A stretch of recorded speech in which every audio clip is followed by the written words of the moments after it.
பொன்னியின் செல்வன் முதல் பாகம் புது வெள்ளம். அத்தியாயம் 33. மரத்தில் ஒரு மங்கை. கோட்டைத் தளபதியின் இரு ஆட்களும் தன் இரண்டு பக்கத்தில் வர, வந்தியத்தேவன் தஞ்சைக் கோட்டையைச் சுற்றிப் பார்க்கப் புறப்பட்டான்.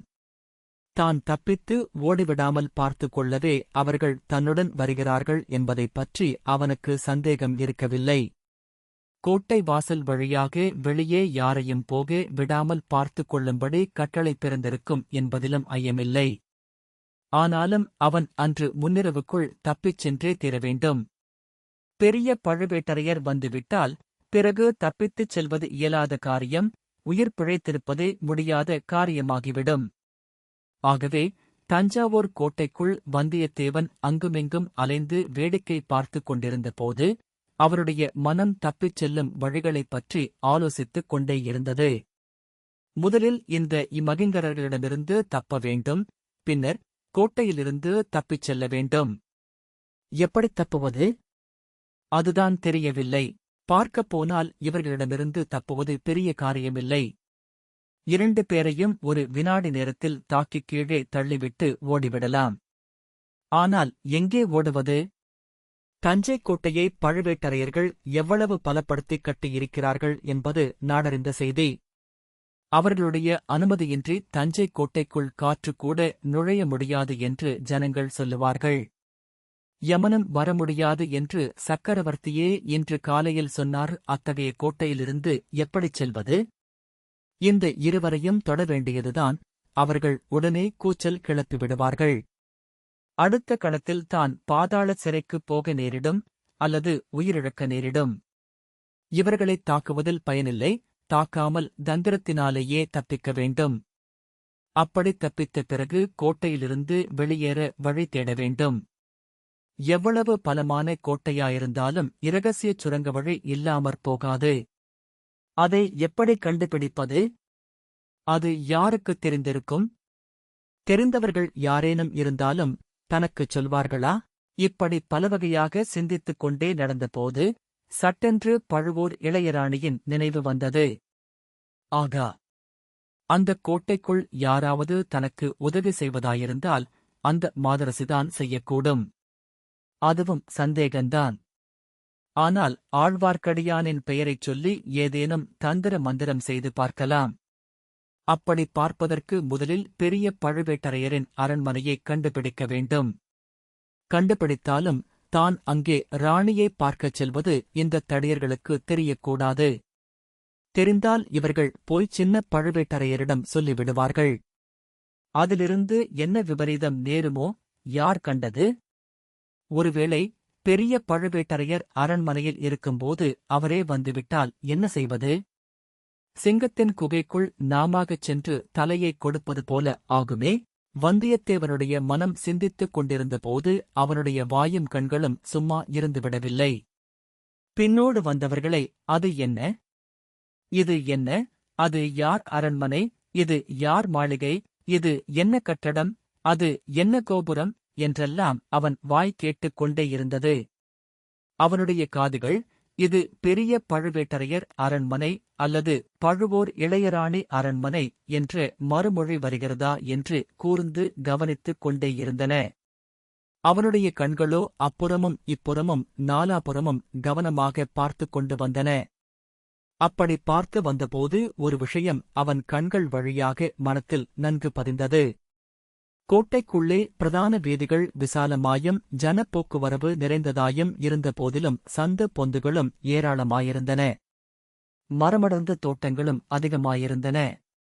அந்தச் சந்து பொந்துகளின் வழியாகச் சென்று அடர்ந்த தோட்டங்களுக்குள் புகுந்து மறைந்து கொள்வது அசாத்தியமான காரியமல்ல. ஒரு நாள் 2 நாள் கூட தலைமறைவாக இருப்பது சாத்தியந்தான். ஆனால் யாரும் பாராத சமயத்தில் மறைந்து கொள்ள வேண்டும். யாரும் தேடாமலும் இருக்க வேண்டும். சின்ன பழுவேட்டரையர் அவருடைய கணக்கற்ற ஆட்களை தேடுவதற்கு ஏவிவிட்டால் மறைந்திருப்பது சாத்தியமல்ல. அல்லது யாருடைய வீட்டுக்குள்ளாவது புகுந்து அடைக்கலம் பெற வேண்டும். அம்மாதிரி தஞ்சைக் கோட்டைக்குள் தனக்கு அடைக்கலம் யார் கொடுப்பார்கள்? பழுவூர் ராணி கொடுத்தால்தான் கொடுத்தது. தன்னுடைய கற்பனா சக்தியையெல்லாம் பிரயோகித்து அவளிடம் கதை கட்டிச் சொல்லி நம்பும்படி செய்ய வேண்டும். அதற்கு முதலில் இவர்களிடமிருந்து தப்பித்து நழுவ வேண்டும். ஆகா, இது என்ன கோஷம்? இது என்ன ஆர்ப்பாட்டம்? ஓ, இவ்வளவு கூட்டமாகப் போகிறார்களே, இவர்கள் யார்? தெய்வமே, நீ என் பக்கத்தில் இருக்கிறாய் என்பதில் சந்தேகமில்லை. இதோ ஒரு வழி புலப்படுகிறது. இதோ ஒரு துணை தோன்றுகிறது. குறுக்கு வீதியில் ஒரு திருப்பத்துக்கு வந்ததும், பிரதான வீதி வழியாக ஒரு பெரிய கும்பல் வாத்திய கோஷ ஜெயகோஷ முழக்கங்களுடன் போய்க் கொண்டிருந்ததை பார்த்து வந்தியத்தேவன் மேற்கண்டவாறு நினைத்தான். அந்தக் கும்பலில் சென்றவர்கள் வேளக்காரப் படையினர் என்பதைத் தெரிந்து கொண்டான். வழக்கம்போல் மகாராஜாவை தரிசனம் செய்துவிட்டு அவர்கள் கோட்டையை விட்டு வெளியேறுகிறார்கள் போலும். இந்தக் கூட்டத்தில் தானும் கலந்துவிட்டால், ஆகா, தப்புவதற்கு இதைக் காட்டிலும் வேறு சிறந்த உபாயம் என்ன? பின்னோடு வருகிறவர்கள் அவ்வளவு சுலபத்தில் தன்னை விட்டுவிட மாட்டார்கள். தான் கூட்டத்தில் கலந்தால் அவர்களும் கூடத் தொடர்ந்து வருவார்கள். கோட்டை வாசல் வழியாக வெளியேறுவதும் எளிதாயிராது. வாசற் காவல் செய்வோர் அவ்வளவு ஏமாந்தவர்களாக இருந்து விடுவார்களா? தன்னைக் கண்டுபிடித்து தடுத்து நிறுத்திவிட மாட்டார்களா? ஆயினும் ஒரு பிரயத்தனம் செய்து பார்க்க வேண்டியதுதான், வேறு வழியில்லை. கடவுளே பார்த்துக் காட்டியிருக்கும் இந்த வழியை உபயோகித்துக் கொள்ளாவிட்டால் தன்னைப் போன்ற மூடன் வேறு யாரும் இல்லை. வழக்கம்போல் பின்னோடு வந்தவர்களை பார்த்து, இது என்ன கூட்டம் என்று வந்தியத்தேவன் கேட்டான். வேளக்காரப் படை என்று சொன்னதும் அந்தப் படையைப் பற்றிய விவரங்களைக் கேட்கலானான். அத்தகைய வீரப்படையில்தானும் சேர்ந்துவிட விரும்புவதாகவும், ஆகையால் நெருங்கிப் பார்க்க வேண்டுமென்றும் சொன்னான். இப்படியெல்லாம் பேசிக்கொண்டே வேளக்காரப் படையை அணுகினான். சிறிது நேரத்தில் முன்னால் தாரை தப்பட்டை முழக்குகிறவர்களை பார்க்க வேண்டும் என்று சொல்லிக் கொண்டே வேளக்காரப் படைக் கூட்டத்தில் கலந்துவிட்டான். கூட்டம் மேலே போகப் போக இவனும் ஒரே இடத்தில் நில்லாமல் மேலும் கீழும் அப்பாலும் இப்பாலும் நகர்ந்து கொண்டிருந்தான். வேளக்காரப் படை வீரர்களைக் காட்டிலும் அதிக உற்சாகத்துடன் கோஷங்களைச் செய்தான். அவ்வீரர்களில் சிலர் இவனை உற்று உற்றுப் பார்த்தார்கள். இவன் யார் பைத்தியக்காரன் என்ற பாவனையில் சிலர் பார்த்தார்கள். மிதமின்றி மதுபானம் செய்தவன் போலிருக்கிறது என்ற பாவனையில் சிலர் பார்த்தார்கள். ஆனால் யாரும் அவனைத் தடுக்கவோ அப்புறப்படுத்தவோ முயலவில்லை. அவனுடன் வந்த சின்னப் பழுவேட்டரையரின் ஆட்களோ வேளக்கார படைக்குள் நுழையத் துணியவில்லை. எப்படியும் அவன் வெளியில் வருவான், அப்போது மீண்டும் பற்றிக் கொள்ளலாம் என்ற நம்பிக்கையுடன் வேளக்காரப் படையின் ஓரமாக சற்று விலகியே அவர்கள் சென்று கொண்டிருந்தார்கள். அச்சமயம் வீதியில் எதிர்ப்புறமாக தயிர் கூடையுடன் வந்து கொண்டிருந்த ஒரு ஸ்திரீ வேளக்காரப் படைக்கு ஒதுங்கி ஒரு சந்தில் நின்றாள். அந்த வீரர்களில் ஒருவன், அம்மா, தாகமாயிருக்கிறது, கொஞ்சம் தயிர் தருகிறாயா என்று கேட்டான். அந்தப் பெண் துடுக்காக, தயிர் இல்லை, கன்னத்தில் 2 அறை வேணுமானால் தருகிறேன் என்றாள். அதைக் கேட்ட ஒரு வீரன், ஓகோ, அதைத்தான் கொடுத்துவிட்டுப் போ என்று அந்தப் பெண்ணை அணுகிச் சென்றான். தயிர்க்காரப் பெண் பயந்து ஓடினாள். வீரன் அவளைத் தொடர்ந்து ஓடினான். அவளைப் பிடித்துக் கொண்டு வருவதற்காக இன்னும் 2 வீரர்கள் ஓடினார்கள். ஓடியவர்கள் அனைவரும் தலைக்குத் தலை ஒவ்வொரு விதமாக கூச்சல் போட்டுக்கொண்டு ஓடியபடியால் விஷயம் என்னவென்பதை யாருக்கும் தெரியவில்லை. ஏதோ தமாஷ் என்று மட்டும் எல்லாரும் எண்ணினார்கள். இதையெல்லாம் பார்த்துக் கொண்டிருந்தான் வல்லவரையன். அந்த ஒரு கணத்தில் அவன் மனத்திற்குள் தீர்மானத்துக்கு வந்துவிட்டான். தீர்மானிப்பதும் தீர்மானத்தைக் காரியத்தில் நிறைவேற்றுவதும் வந்தியத்தேவனுக்கு ஒன்றுதான் என்பதை நாம் ஏற்கனவே பல முறை பார்த்திருக்கிறோம். தீர்மானித்த பிறகு தயங்குவதென்பது அவனுடைய இயற்கைக்கு விரோதமானது. எனவே, ஓடு, ஓடு, பிடி, பிடி என்று கூவிக்கொண்டே வந்தியத்தேவனும் தயிர்க்காரப் பெண்ணை துரத்திக் கொண்டு ஓடியவர்களைத் தொடர்ந்து தானும் ஓடினான். அந்தப் பெண் சற்று தூரம் ஓடி ஒரு குறுகிய சந்தில் திரும்பினாள். பின்தொடர்ந்து ஓடியவர்கள் அங்கே போய் பார்த்தபோது தயிர்க்காரப் பெண்ணைக் காணவில்லை. மாயமாய் மறைந்து விட்டாள். துரத்தி வந்த வீரர்களும் அவளைப் பற்றி அப்புறம் கவலைப்படவில்லை, திரும்பிவிட்டார்கள்.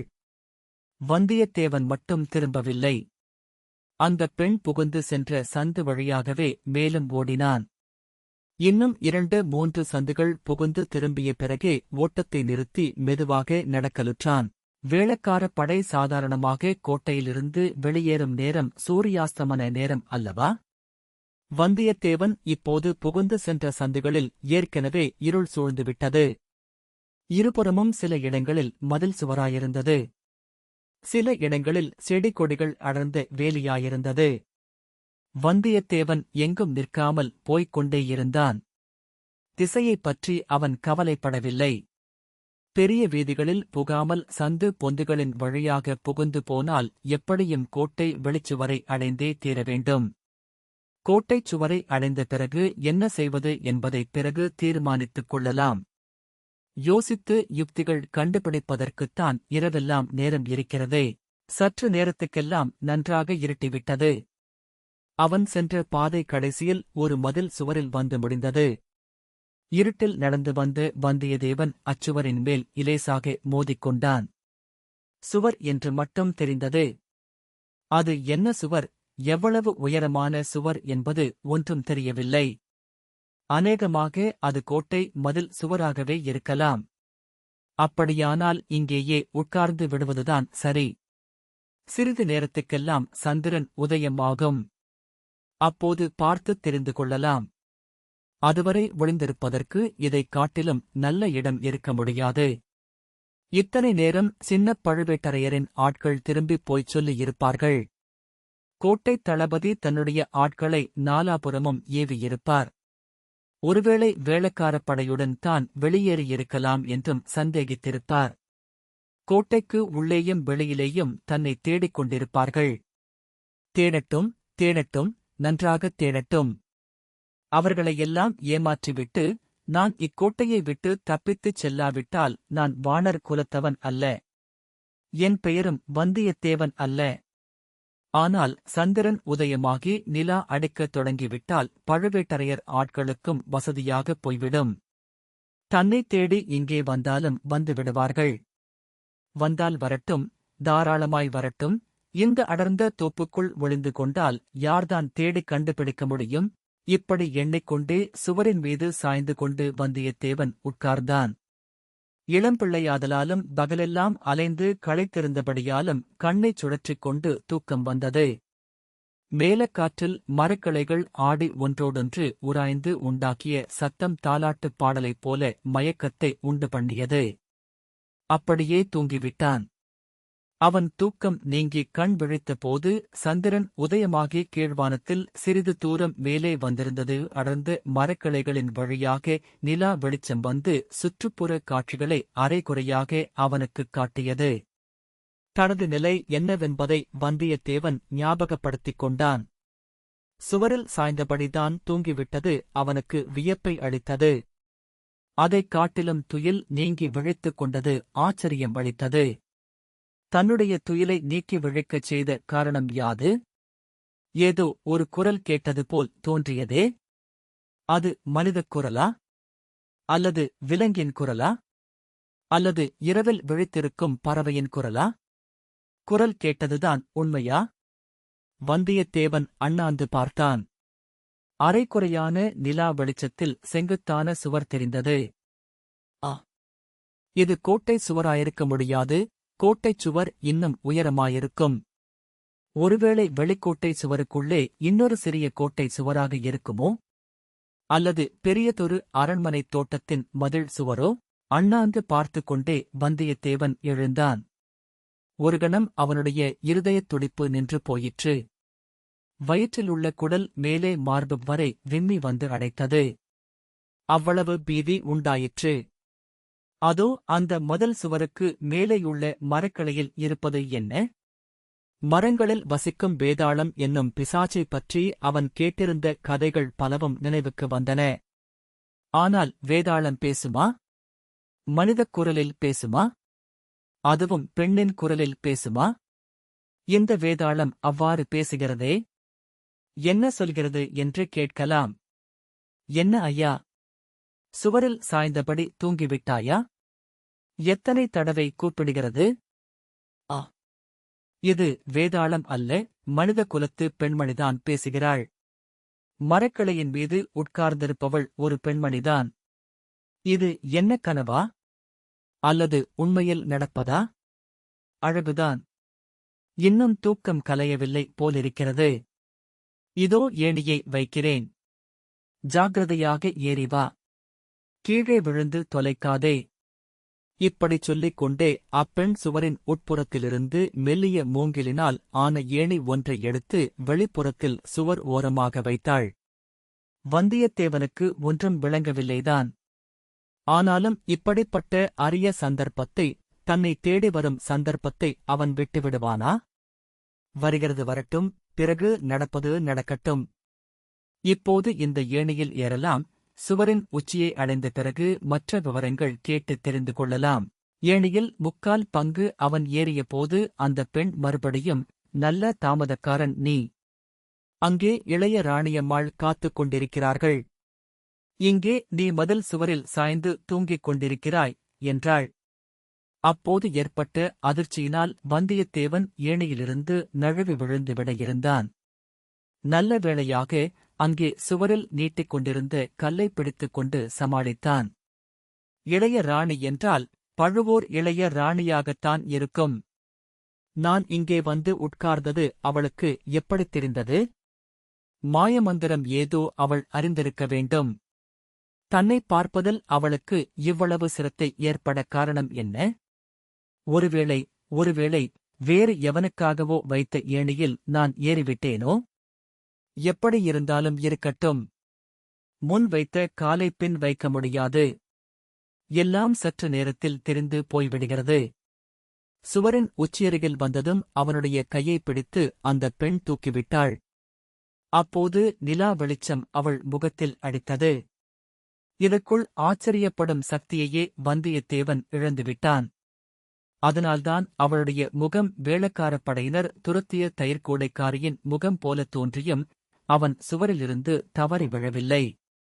இன்றிரவு இதற்கு மேல் என்னென்ன வியப்பான நிகழ்ச்சிகள் நடந்தாலும் வியப்படைவதற்கு இடமில்லைதான். ஏன் விழித்துக் கொண்டு சுவர் மேலேயே உட்கார்ந்திருக்கிறாய்? ஏணியை எடுத்து உள்ளே இறக்கிவிட்டு குதி சீக்கிரம் என்று சொல்லிக் கொண்டே அந்தப் பெண் சரசரவென்று மரக்கிளையிலிருந்து கீழே இறங்கினாள். வந்தியத்தேவன் அவள் கூறியவாறே செய்தான். அவன் இறங்கிய இடம் ஒரு விஸ்தாரமான தோட்டம் என்று தெரிந்தது. சற்றுத் தூரத்தில் ஒரு பெரிய அரண்மனையின் மாடகூட கோபுரங்களும் சிகரங்களும் மங்கிய நிலா வெளிச்சத்தில் சொப்பன உலகக் காட்சியைப் போல் தோன்றின. அது யாருடைய அரண்மனை என்று கேட்பதற்காக வந்தியத்தேவன் தொண்டையைக் கனைத்துக் கொண்டான். உடனே அந்தப் பெண் உஷ் என்று சொல்லி உதட்டில் விரலை வைத்து எச்சரித்துவிட்டு முன்னால் நடந்தாள். வந்தியத்தேவன் அவளைத் தொடர்ந்து சென்றான்.